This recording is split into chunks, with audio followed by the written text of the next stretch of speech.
ভাবুন তো একবার, আপনি ঘুমিয়ে আছেন আর আপনার ব্যাংক অ্যাকাউন্টে টাকা ঢুকছে। কেমন লাগবে ব্যাপারটা? হ্যাঁ, আজ আমরা ঠিক এই রকমই 3টি প্যাসিভ ইনকাম আইডিয়া নিয়ে কথা বলবো, যেগুলো খুব অল্প টাকা দিয়ে কিন্তু শুরু করা যায়। চলুন আর দেরি না করে সরাসরি আসল কথায় চলে যাই। ধরুন সকালে ঘুম ভাঙল, আপনি ফোনটা হাতে নিয়ে দেখলেন অ্যাকাউন্টে ৩,০০০ টাকা জমা হয়েছে। কিন্তু আপনি তো কিছু করেননি, শুধু ঘুমোচ্ছিলেন। অনেকেই হয়তো ভাববেন, আরে এ তো স্বপ্ন। কিন্তু না, আমি বলছি এটা একদম বাস্তব। আর দেখুন, এই কথাটা কিন্তু আমার বানানো নয়, এটা স্বয়ং ওয়ারেন বাফেটের কথা।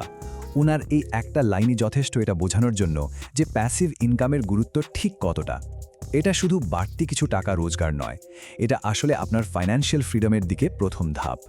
চলুন আপনাদের সাথে মতিনের পরিচয় করাই। বয়স মাত্র ২৪, একটা ছোট প্রাইভেট কোম্পানিতে কাজ করে। মাস গেলে মাইনে পায় হাতে গোনা ১৫,০০০ টাকা। সব খরচাপাতি করে ওর হাতে টেনে টুনে ৩,০০০ টাকার মতো থাকে। আর ওর মনের ভিতর সারাক্ষণ একটা ভয় কাজ করে, যদি হঠাৎ করে চাকরিটা চলে যায় তখন কি হবে। মতিনের এই ভয়টা দূর করার একটাই উপায় আছে, আর সেটা হলো প্যাসিভ ইনকাম।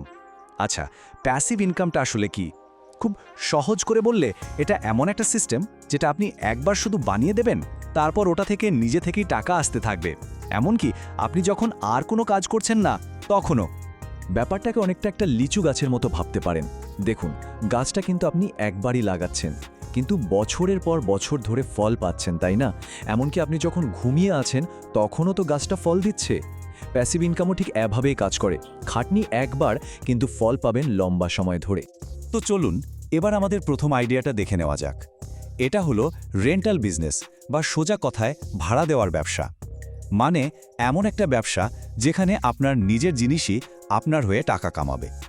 মতিনের পাড়াতেই মফিজ ভাই থাকেন। উনি কিন্তু কোনো চাকরি বাকরি করেন না, অথচ মাসে ৫০ থেকে ৮০,০০০ টাকা রোজগার করেন। কিভাবে বলুন তো? রহস্যটা খুব সোজা। উনি নিজে কাজ করেন না, ওনার জিনিসপত্র ওনার জন্য কাজ করে। উনি বিভিন্ন অনুষ্ঠানের জন্য চেয়ার, টেবিল এইসব সরঞ্জাম ভাড়া দেন। একবার ভেবে দেখুন কি কি ভাড়া দেওয়া যায়। চেয়ার টেবিল তো আছেই, তাছাড়াও সাউন্ড সিস্টেম, তাম্বু, জেনারেটর, ক্যামেরা, এমনকি মোটরবাইক বা স্কুটারও। আমাদের আশেপাশে তো প্রায় রোজই কোনো না কোনো অনুষ্ঠান, বিয়েবাড়ি, পার্টি লেগেই থাকে, তাই না? আর ঠিক সেখানে কিন্তু আপনার ব্যবসার সুযোগটা লুকিয়ে আছে। আর এর সবচেয়ে ভালো দিকটা কি জানেন? এই ব্যবসাটা কিন্তু নৈতিকভাবেও একদম ঠিক। ইসলামিক পরিভাষা এটাকে ইজারা বলে। মানে আপনি আপনার কোনো সম্পদ ভাড়া দিয়ে আয় করছেন, এটা কিন্তু কোনোভাবেই সুদের মধ্যে পড়ে না।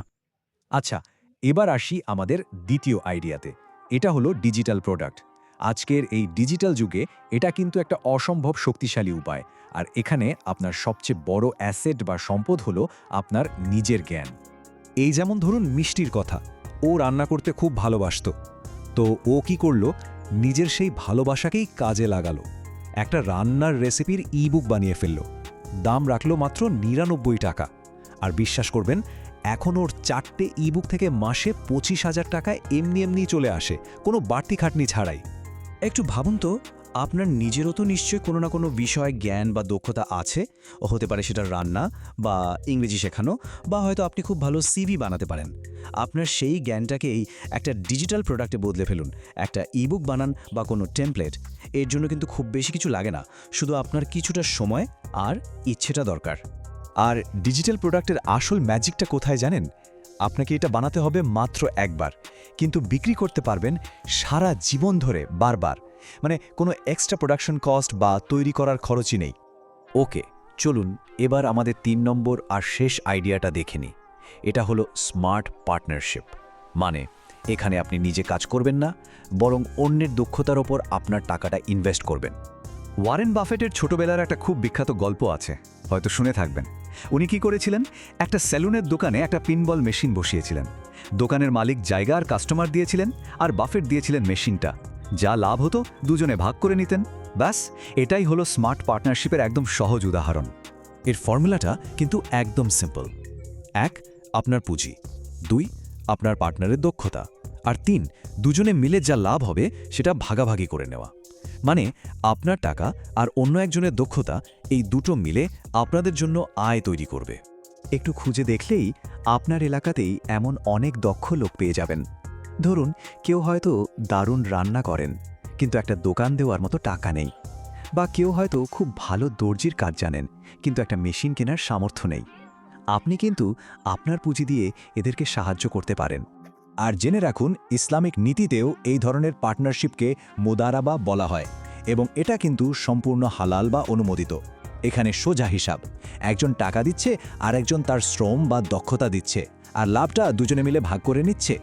তো এই যে 3টে আইডিয়া আমরা দেখলাম, এগুলো শোনার পর আমাদের গল্পের হিরো মতিন সে কি করল, চলুন এবার দেখি সে কিভাবে একটা আইডিয়াকে সত্যি সত্যি বাস্তবে রূপ দিল। মতিন বেছে নিয়েছিল আমাদের প্রথম আইডিয়াটা, মানে ওই ভাড়া দেওয়ার ব্যবসা। ওর মনেও কিন্তু প্রথমে একটু ভয় ছিল, কিন্তু শেষমেশ ও সাহস করে জমানো টাকা থেকে 13,000 টাকা দিয়ে এক সেট ডেকোরেশনের জিনিসপত্র কিনে ফেলল। শুরুটা কিন্তু বেশ ছোট করেই হয়েছিল। আর তারপর ওর জার্নিটা ছিল দেখার মতো। প্রথম মাসেই আয় হলো 3,000 টাকা, পরের মাসে সেটা বেড়ে দাঁড়ালো 5,000-এ। মাত্র 6 মাসের মধ্যে ও লাভে টাকা জমিয়ে আরও একটা নতুন সেট কিনে ফেলল। আর দেখতে দেখতে 1 বছরের মাথায় ওর কাছে মোট 3টে সেট। আর রেজাল্ট?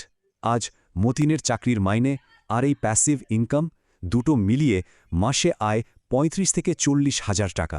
ভাবুন একবার। এখন ওর মনে আর চাকরি চলে যাওয়ার সেই পুরনো ভয়টা নেই, কারণ ও নিজের জন্য আয়ের একটা দ্বিতীয় রাস্তা তৈরি করে ফেলেছে। তো এখন আপনার পালা। আপনার সামনেও কিন্তু দুটো রাস্তা খোলা। 1, আপনি আজ থেকেই কিছু একটা শুরু করার কথা ভাববেন, আর 2, আচ্ছা পরে ভাবা যাবে বলে ব্যাপারটা এড়িয়ে যাবেন আর যেখানে আছেন সেখানেই থেকে যাবেন। সিদ্ধান্তটা কিন্তু পুরোপুরি আপনার। শেষে শুধু একটা কথাই বলবো, কথাটা খুব ভালো করে মনে রাখবেন। আইডিয়ার কিন্তু কোনো অভাব নেই, আসল সমস্যাটা হলো শুরু করার সাহসের অভাব। আমরা বেশিরভাগ সময় ভাবি কাল থেকে করব, পরশু থেকে করব, কিন্তু সেই কালটা আর কোনোদিনই আসে না। তাই যদি জীবনের সত্যি কিছু বদলাতে চান, তাহলে যা করার আজই করুন, এখনই করুন।